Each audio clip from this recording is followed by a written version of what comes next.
आइए कुछ महत्वपूर्ण समाचार भी आपके सामने प्रेषित करें।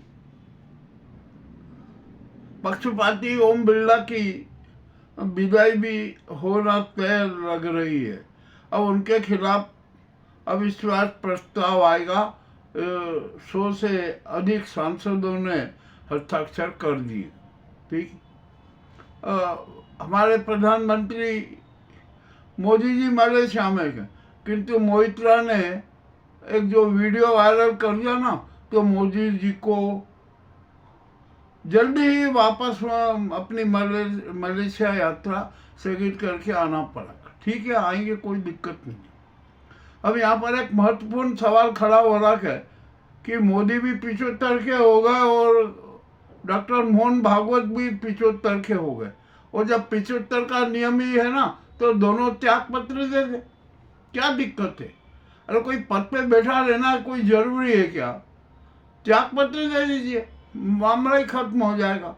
अब यहाँ पर एक सवाल खड़ा होता है कि संघ का अगला प्रमुख कौन होगा, संघ प्रमुख कौन बनेगा?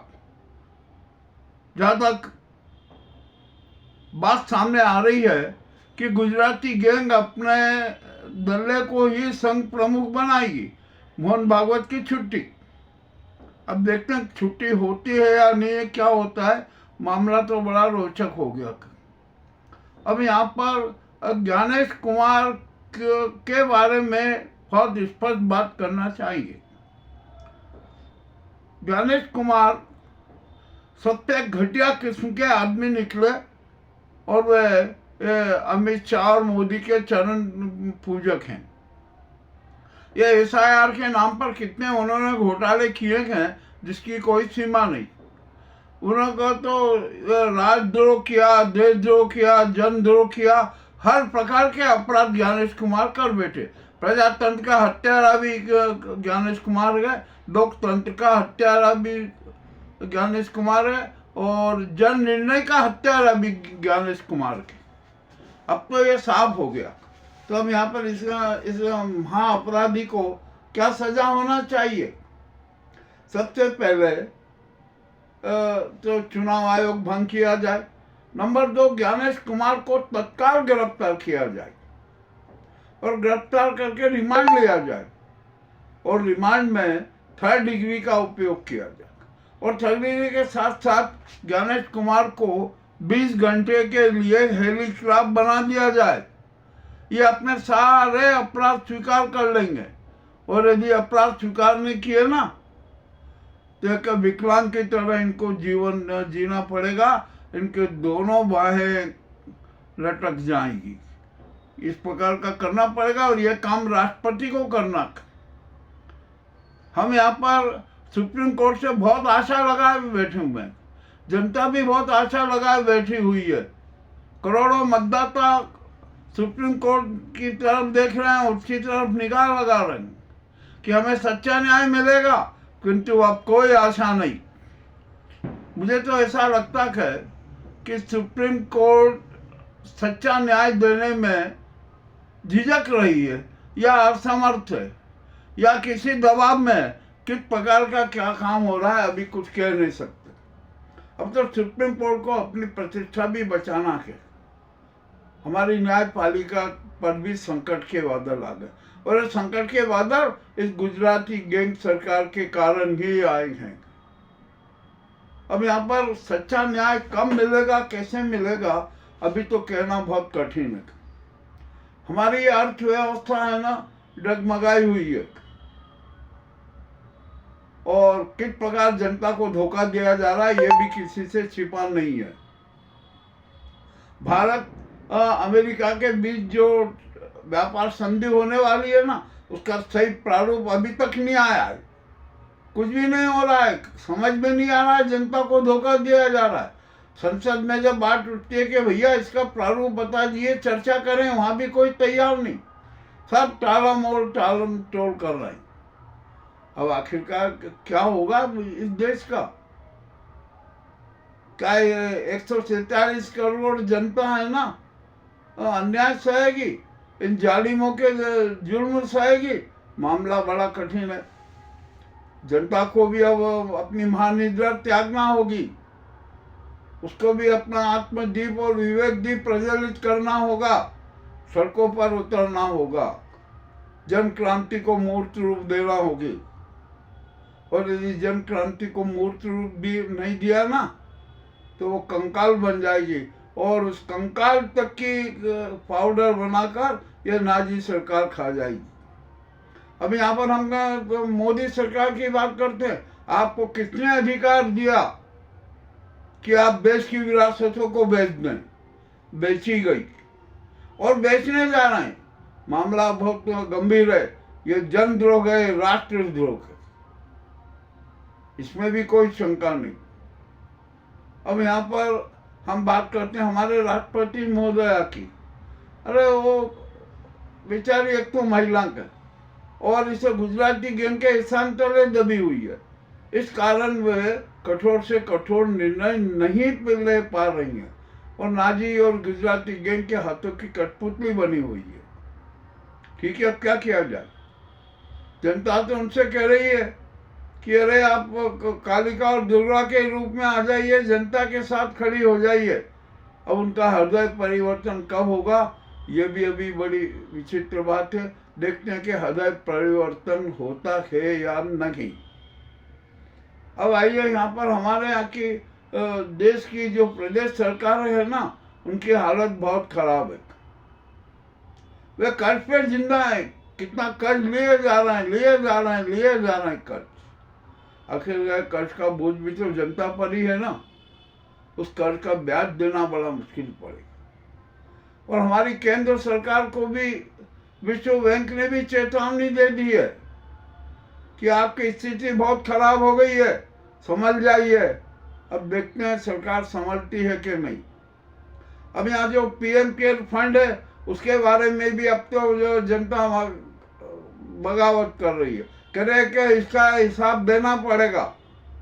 तो नाजी गुजराती गैंग क्या कहती है पता है? अरे आपने कोई इसमें सहयोग दिया है क्या? तो आप जो हिसाब की बात करो, ना हिसाब किताब कुछ मत मांगो।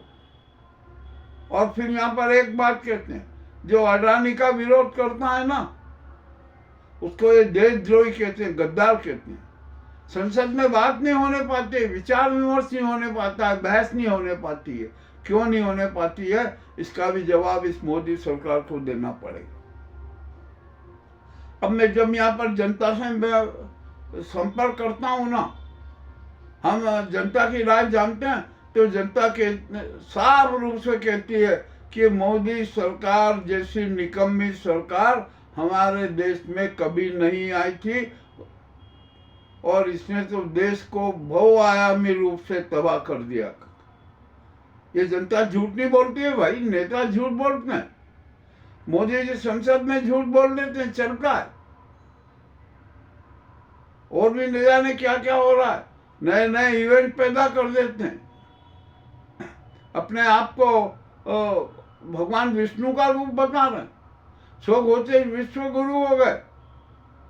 आखिरकार हो क्या रहा है?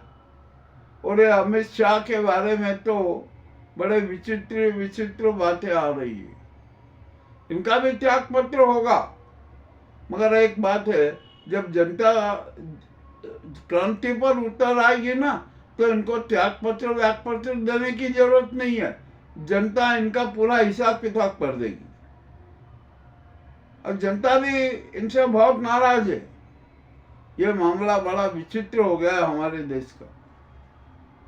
और सच बात, हकीकत तो यह है कि ये नाजी सरकार है ना, राष्ट्र का संचालन करने में असमर्थ है और सफल हो गई है। और कितने घोटाले हुए हैं जिसकी कोई सीमा नहीं। उन घोटालों की भी जांच होना चाहिए, परंतु नहीं होगी। कौन करेगा? ईडी इनकी, सीबीआई इनका, सब तो दबाव में। मैं करेंगे क्या? और हमारे सुप्रीम कोर्ट है ना, उसमें लाखों करोड़ों जनता का विश्वास है। अब वो विश्वास भी टूट रहा है, और इतना विश्वास टूट रहा है कि जिसकी कोई सीमा नहीं। देखिए, अपराधी कोई भी हो, वो चाहे प्रधानमंत्री हो, गृह मंत्री हो, चुनाव आयुक्त हो, आम आदमी हो, मंत्री हो, नेता हो, सब कानून में बंधे हुए हैं। किंतु हमारे यहाँ इस नाजी सरकार ने क्या किया पता है आपको? ये चुनाव आयोग से जितने घोटाले करवाना थे, प्रजातंत्र की हत्या करवाना थी, करवा दी, जनमत की हत्या करना थी, करवा दी, और अभी करवा ही रहे। तो इसके लिए आखिरकार क्या होगा?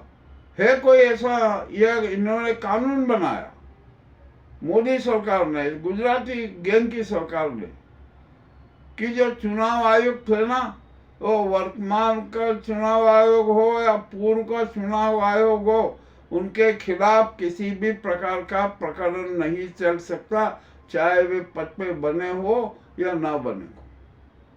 अब ये तो छूट हो गई। अरे खूब अपराध करो तो अब भैया एक कानून बना दो।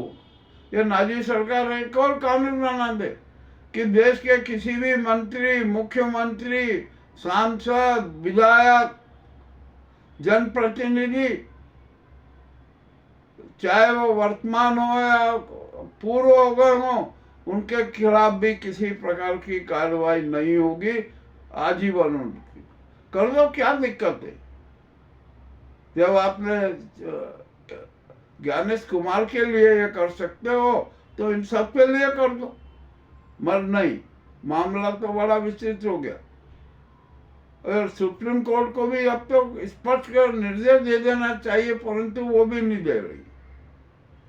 तो हम तो यहाँ पर एक बात करते हैं कि जितने भी न्यायाधीश है और पूर्व न्यायाधीश है ना, उन पर भी यह लागू कर दो, यही नियम, कि कोई भी जो जज है, चाहे वो वर्तमान का हो या पूर्व का हो, या वो पद से हट गए, और बात कर रहा हूँ, उनके खिलाफ भी किसी भी प्रकार का कोई प्रकरण नहीं चलेगा। यानी हर प्रकार के अपराधियों को छूट दे दो। कोई यदि ये हत्या करता है ना, तो उसको भी कह दो कि भैया इस पर भी किसी प्रकार का प्रकरण नहीं चलेगा। तो हमारी ये पुलिस है, जो ये है ना, ये न्यायपालिका है, इनको सबको बंद कर देना पड़ेगा, सब पे ताले लगा देना पड़ेगा। अरे आप तो यहाँ कहने अपराध को राष्ट्रीय संस्कार घोषित कर दो, राष्ट्रवाद, उसको कट्टर राष्ट्रवाद बता दो, ठीक है ना? क्या दिक्कत है? कर दो ये सब। देश का बंटाढार करना है, जी भर के करो। मामला बड़ा खराब हो गया। अब हमारे यहाँ पर मध्य प्रदेश की स्थिति तो और ज्यादा खराब होती जा रही है। यहाँ पर अब तो सरकारी अफसरों में भ्रष्टाचार है ना, शिष्टाचार हो गया, राष्ट्रीय संस्कृति हो गया, राष्ट्रवाद हो गया। खूब चाहे जो करो, चाहे जितने घोटाले करो, सब माफ। अब तो क्या किया जाए? इस देश की रक्षा कौन करेगा? यहाँ साधु वेश में कितने कितने कांड हो रहा है, किसी को परवाह नहीं। और गलती तो हमारी जनता की भी है ना। हम जो जनता है ना, वो सच्चे राष्ट्रवाद को समझ ही नहीं पा रहे हैं कि राष्ट्रवाद क्या है, सच्ची नागरिकता क्या होती है, हमें राष्ट्र की रक्षा कैसे करना है, समाज की रक्षा कैसे करना है, सनातन धर्म की रक्षा कैसे करना है, तिरंगे की रक्षा कैसे करना है, माँ भारती की आत्मा की रक्षा कैसे करना है, इसका भी हमें संज्ञान नहीं है। हम तो जो भटक रहे हैं, भ्रमित हो जाते हैं, और जो ये जनता देश के मुल्क के मालिक है ना, उसको नाजी सरकार भिखारी मानती है।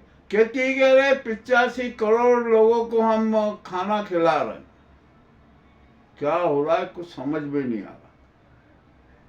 अभी इस प्रकार का जो अहंकार चल रहा है ना, ये भी अपने आप में बड़ा घातक है। अब तो यहाँ पर धर्म के नाम पर है ना, क्या क्या हो रहा है कुछ समझ में नहीं आ रहा है। अरे भैया, ये अब तो है ना, हमें सुधर्म के पालक बनना है, हमें सत्य के अनुयायी बनना है, सत्य मार्गी बनना है, मानवतावादी बनना है, नेक इंसान बनना है, किंतु हम बनने में विश्वास नहीं करते। अरे अब तो हमें ना ईश्वर में भी विश्वास नहीं करने लगे, और हम जो अवतरित हुए ना इंसान के रूप में, हम हैवान बन गए। अरे अब तो हम ईश्वर तक को बंधक बनाने में लगे हैं। उनको नहीं कहते हैं कि नहीं आप अपने हिसाब से नहीं, हमारी व्यवस्थाओं के हिसाब से चलोगे। आराधना स्थलों में मैं पूरे सारे नाटक देख रहा हूँ। तो आखिरकार क्या है, धर्म विकृत हो गया, प्रदूषित हो रहा है, संस्कृति प्रदूषित हो रहा है, संस्कार प्रदूषित हो रहा है, शिक्षा प्रदूषित हो रही, राष्ट्रवाद प्रदूषित हो रहा है, समाजवाद प्रदूषित हो रहा है। तो ऐसा देश हमारा भारत हो रहा है। मामला बड़ा गंभीर है, और ये तो राष्ट्र के पतन की निशानी हमारे सामने आ रही। हम प्रकृति के साथ कितने छेड़छाड़ कर रहे हैं, प्रकृति को समूचे नष्ट कर रहे हैं, हमें शर्म नहीं आती। अब ये जो संकट आएंगे ना, आएंगे, जो हम प्रकृति को दे रहे हैं, प्रकृति वही तो हमें वापस करेगी, करती रहे। अब लाखों किसान सड़कों पर उतर आए हैं, इस बार आखिरी रन होगा। अब किसान भी मानने वाले नहीं, चुप बैठने वाले नहीं है। क्या स्थिति हो रही है देश की। ये नाजी सरकार है ना, देश में कोहराम बचाना चाहती है, कोहराम मचा रही है। इसको है ना, देश के नागरिकों के परिवारों की शांति भी पसंद नहीं है, विकास भी पसंद नहीं है। ये सब पर हमले कर रही है। ये बहुत कुनीतिवादी है, ये अधर्मी सरकार है, ये सनातन धर्म की हत्यारी सरकार है। अब यहाँ पर संघ जो बड़ी डींगे हकता था, अपने आप को सुसंस्कृति हिंदू राष्ट्रवाद का ठेकेदार मानता था, उसकी भी हवा निकल गई। अब मोहन भागवत रोजाना नए नए बयान दे रहे, जैसे मोदी इवेंट करता है ना, जैसे वो इवेंट कुछ न कुछ इवेंट करते रहते हैं, उसी प्रकार भागवत जी भी रोजाना कुछ न कुछ नए नए बयान देते रहते हैं, जगहों पे छोड़ते रहते हैं। अरे एक शब्द